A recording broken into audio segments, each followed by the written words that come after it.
제가 갖고 있는 지론 중의 하나로 시니어 개발자라면 반드시 익셉션 핸들링을 능수능란하게 해야 한다는 것입니다.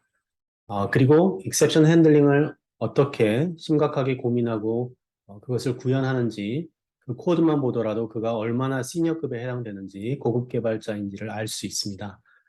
역시 펑셔널 프로그래밍에 있어서도 익셉션 핸들링은 상당히 중요합니다. 오늘은 그 점에 대해서 설명을 드리고자 하는데요. 특히 컨슈머라고 하는 특정 펑션 타입에 대해서만 먼저 말씀을 드리고 다음 시간에는 펑션에 대해서도 역시 익셉션 핸들링 하는 것을 보여드리도록 하겠습니다. 먼저 여기에 제가 지금 간단하게 적어둔 수도 코드이지만요. 컨슈머를 하나 정의를 했습니다. 인풋이 하나 들어왔을 때 어떤 비즈니스 로직에 맞춰서 뭔가를 실행하는 것이겠죠. 그런데 이 컨슈머를 가져다가 accept를 호출해서 execute 내지는 evaluation 하게 되면 이 안에 있는 코드가 실제로 동작할 때 exception이 던져질 수 있습니다. runtime exception이 가능하겠죠. 자, 그럴 때 그것을 어떻게 처리할까? 만약 이 부분을 전혀 건드리지 않고 있는 그대로 쓰신다고 하면 당연히 그쪽에서는 exception을 캐치해야 하는 부분이 있어야 할 것입니다. 하지만 일반적으로 그렇게 되면 코드는 너무나 지저분해지고 이 하나의 컨슈머를 여러 곳에서 특히 쓰는 경우에는 비슷한 유형의 exception handling 코드가 리던던트하게 중복 발생할 수도 있고 또 상당히 메인터넌스도 어려워질 수 있습니다. 오늘 제가 코드 이그샘플 함께 예제를 보여드리면서 살펴볼 부분의 솔루션은 바로 윗부분에 있습니다. 즉, 여러분이 무슨 컨슈머를 어떻게 정의를 하든 간에 또 하나의 컨슈머, 제가 이름은 wrapped consumer라고 했는데요. 이 컨슈머를 기본적으로 try catch로 랩핑하는 작업을 하는 것입니다. 그리고 이 전체가 곧 또 하나의 컨슈머가 된다는 점도 기억해 두십시오. 그래서 이 wrapped consumer를 여러분이 불러서 accept 하시게 되면 실제로 이 인사이드에 있는 core의 consumer가 accept가 호출이 되겠죠. 그리고 역시 이때 발생할 수 있는 어떤 종류의 exception이든 여러분들이 핸들링 하실 수 있을 겁니다. 단 이때는 옵션이 두 가지가 있는데요. 코드를 통해서 보여드리도록 하겠습니다. 이제 예제를 살펴보기 위해서 먼저 제가 정의한 컨슈머를 여러분께 설명을 드리겠습니다. 전에 말씀드린 대로 펑션들은 constants처럼 정의하실 수가 있어요. 모아두실 수도 있고요. 그래서 저는 이 calculations라고 클래스를 하나 만들어 두고 public static final로 제가 선언한 consumer를 하나 이렇게 정의해 두었습니다. 이름은 division이라고 했고요. pjet수와 재수 두 가지를 입력으로 받아들였을 때 어떤 메시지를 제가 이제 출력을 할 거고요. 물론 이 연산 내용입니다. 그리고 이때 디바이던드와 디바이저를 실제로 이렇게 연산을 해서 나머지 뒤에 몫을 출력하는 것을 이렇게 구현해 봤습니다. 보시다시피 이 바이 컨슈머는 익셉션 핸들링을 전혀 하고 있지 않아요. 샘플 코드를 그 다음 처음에 엑세큐션 하는 샘플 코드를 보시도록 하시죠. 자, 이제 제가 디바이저를 여러 가지 리스트, 컬렉션 안에 넣어놨어요. 1, 2, 3라고 이렇게 세 가지를 넣어놨는데 저희 커멘트에 넣은 대로 이 경우가 단순 컬렉션이 아니라 만약에 스트림과 같은 오브젝트다. 그리고 실시간으로 계속 어떤 데이터들이 스트림처럼 흘러 들어오는 경우라고 한다면 더욱더 유용하게 이 케이스, 이그샘플에 대해서 여러분들이 심각하게 생각해 보실 필요가 있을 것 같아요. 아무튼 이 디바이저가 여러 가지가 들어왔을 때 for loop를 통해서 하나하나 2 나누기 그다음에 이 재수에 해당하는 이 숫자를 집어넣어서 바로 좀 전에 보여드린 바이 컨슈머를 실행시키는 일을 합니다. 뭐 이 코드를 실행시키시면요 아무런 문제 없이 뭐 익셉션이 전혀 없이 돌아가죠. 그래서 왜냐하면 2 나누기 1, 2 나누기 2, 2 나누기 3 등과 같은 연산을 이렇게 실행하면서 결과치도 몫이 2, 1, 0 문제 없이 프린트되는 것을 보실 수 있어요. 이제 이것을 제가 일부러 익셉션이 실제로 던져질 수 있도록 코드를 살짝 바꿔봤어요. 디바이저 안에다가 제로를 넣어봤습니다. 그것도 중간 부분에 한번 넣어봤어요. 그 이유는 아까 제가 말씀드렸다시피 만약에 스트림이나 어떤 유한하지 않은 무한한 데이터의 컬렉션 세트가 주어졌을 때 중간에 어떤 것이 unexpected 된 어떤 value가 던져지고 exception이 던져질 때 여러분들은 계속 그래도 나머지에 대해서 처리를 할 것인지 아니면 거기서 그냥 끝내버리실 것인지를 여러분들이 결정하실 수가 있어야 됩니다. 그런 차원에서 제가 이 중간 부분에 unexpected, happy path를 더 이상 유지 못하는 값을 한번 넣어봤어요. 자, 이제 똑같이 나머지는 for loop를 통해서 이 디바이저들을 하나하나 우리 앞에서 정의했던 캘큘레이션에 정의했던 디비전이란 바이컨 수모 안에다가 억셋을 통해서 던져줍니다. 제가 만약에 이 try catch를 여기서 전혀 안 하게 되면요. 무슨 일이 벌어질까요? 예, 예상하셨겠지만 제로가 들어왔을 때 문제가 생기겠죠. 제가 한번 실행을 해보도록 할게요. 그래서 처음에는 2 나누기 1, 두 번째는 2 나누기 제로, 세 번째는 2 나누기 2 이런 식으로 되어야 하지만 보셨다시피 첫 번째 경우는 문제 없었고 두 번째 경우에는 arithmetic exception이 이렇게 던져지는 것을 보실 수가 있어요. 더 이상 2나 3에 대해서는 실행을 할 수가 없게 된 것이죠. 그래서 이 부분을 해결하기 위해서 여러분들이 여기에 invoker 사이드에다가 try and catch를 이렇게 넣으실 수가 있겠죠. 실행을 시키시게 되면 예상을 한번 해보시죠. 예.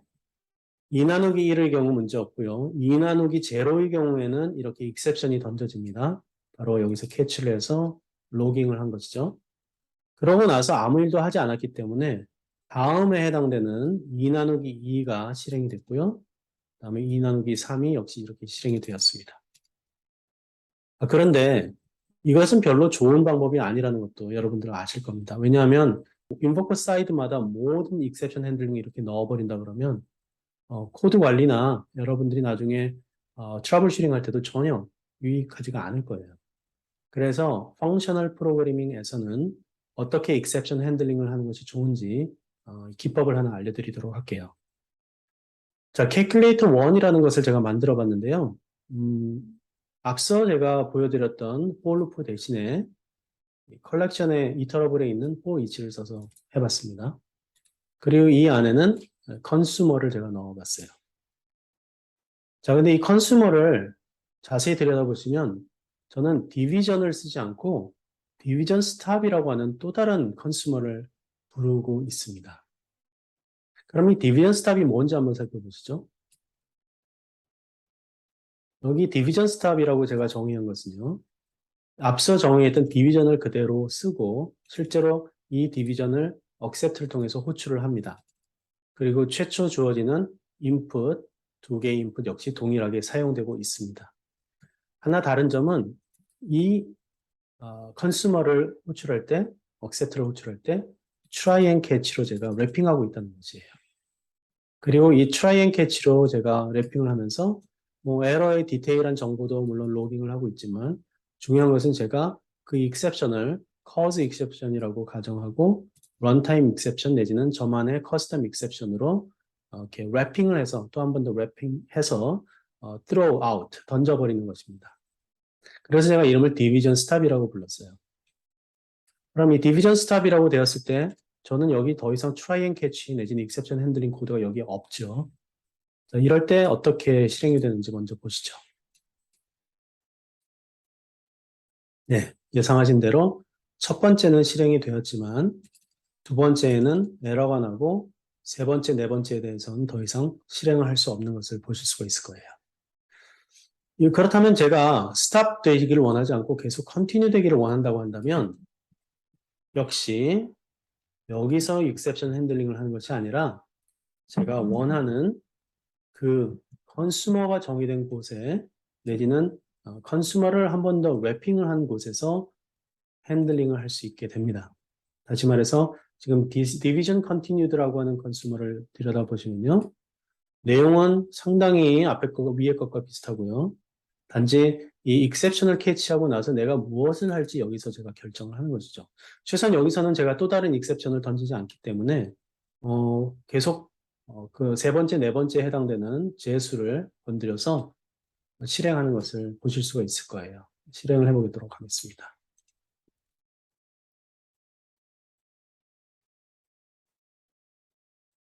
네, 보시다시피 첫 번째 나누기, 두 번째 나누기는 이렇게 fail 되고 exception이 로깅이 됐지만 세 번째와 네 번째에 대해서는 계속 어, 연속해서 proceed 되는 것을 아실 수가 있습니다.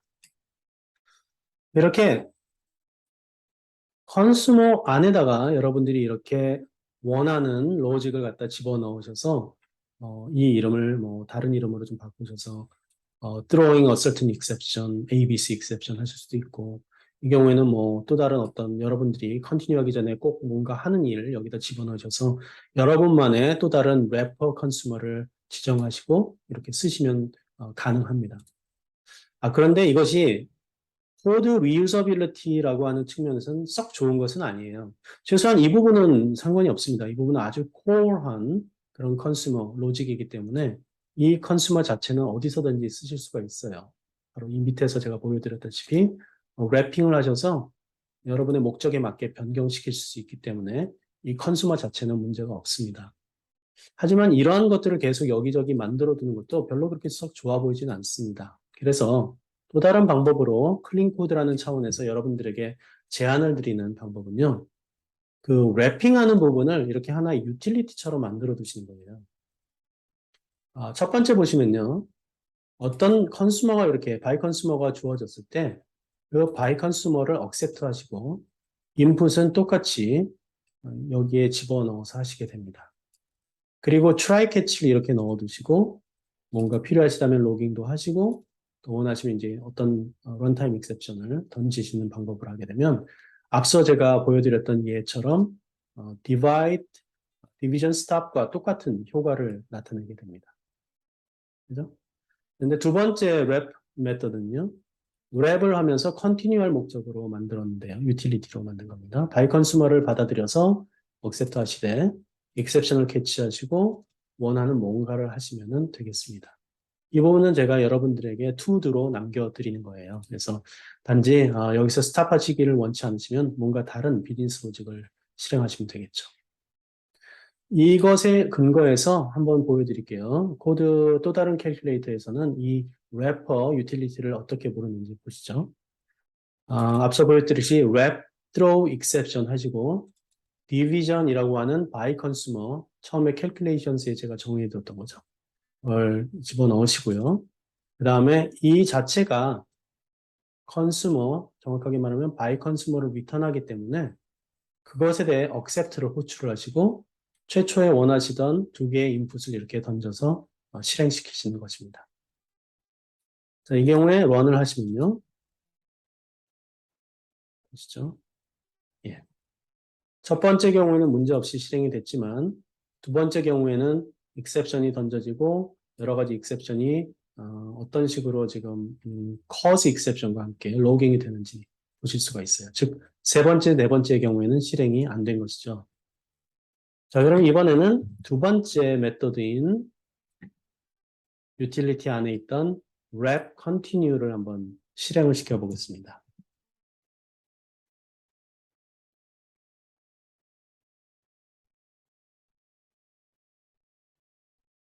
예, 예상하셨겠지만 첫 번째 실행됐고 두 번째 익셉션은 던져졌지만 또 로깅도 됐지만 세 번째, 네 번째가 계속 실행되신 것을 보실 수가 있어요.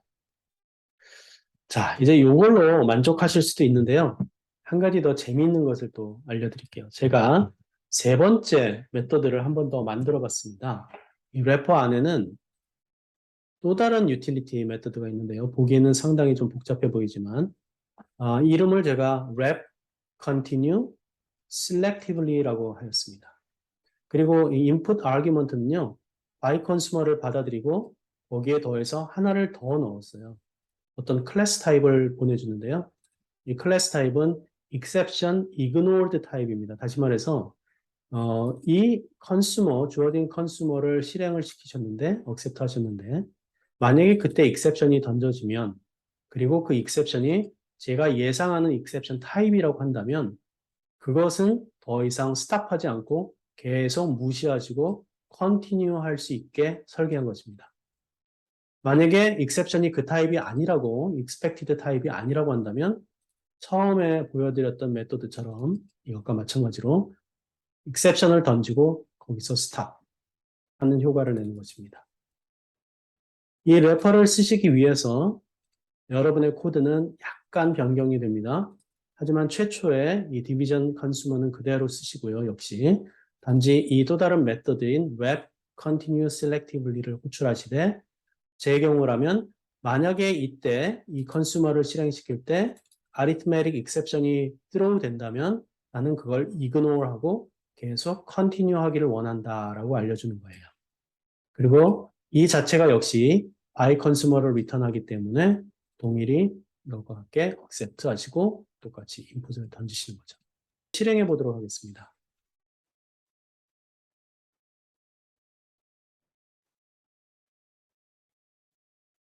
네, 보시다시피 2 나누기 1, 2 나누기 2는 아리스메스 익셉션이 던져졌지만 제가 메시지를 집어넣은 대로 이건 컨티뉴 하도록 하겠다라고 메시지를 넣었었죠. 그럼 세 번째, 네 번째도 다 계속 컨티뉴어슬리 실행이 되면서 일을 마치게 됩니다. 자, 이제 여러분에게 퀴즈를 하나 드려보겠습니다. 지금 이 wrap continue selectively라고 하는 메서드를 보시면 만약에 제가 예상하는 그 익셉션이 캐치 되었을 때 무언가를 이렇게 하라고 여러분들에게 투두로 남겨드렸죠. 그런데 이 남겨진 이 부분이 이 안에서 다 하드 코디 방식으로 구현되지 않고 오버로딩을 이용해서 어떻게 무슨 일을 할 것인지를 외부 인보커에서 지정을 해줄 수 있다 그러면 얼마나 편할까요? 코드의 재사용성 역시 좀 더 나아지지 않을까요? 그렇다고 하면 바로 이 부분을 오버로딩을 해서 또 하나의 인풋 아규먼트를 보내주실 수 있을 것 같아요. 예를 들어 이 arithmetic exception이 만약에 캐치가 된다고 하면 그 exception에 대해서 나는 무엇을 할 것인지를 여기에 컨슈머 형태로 지정해서 넘겨질 수도 있을 것입니다. 즉, 이 경우에는 또 다른 메소드를 하나 더 만드셔서 저 같은 경우에 세 번째 아규먼트에 throw업을 컨슈머하는 컨슈머를 이렇게 지정하시고 그 컨슈머가 제가 예상했던 그 exception 타입일 경우에 캐스트 통해서 바로 이 라인 밑으로 내려오겠죠. 그렇다고 하면 그 세 번째 해당되는 input argument인 exception consumer의 accept를 시행하도록 하실 수도 있을 거예요. 실제로 무엇을 할 것인지는 인보커가 다 결정해서 넘겨주는 방식으로 프로그래밍이 가능하다는 것도 알려드립니다.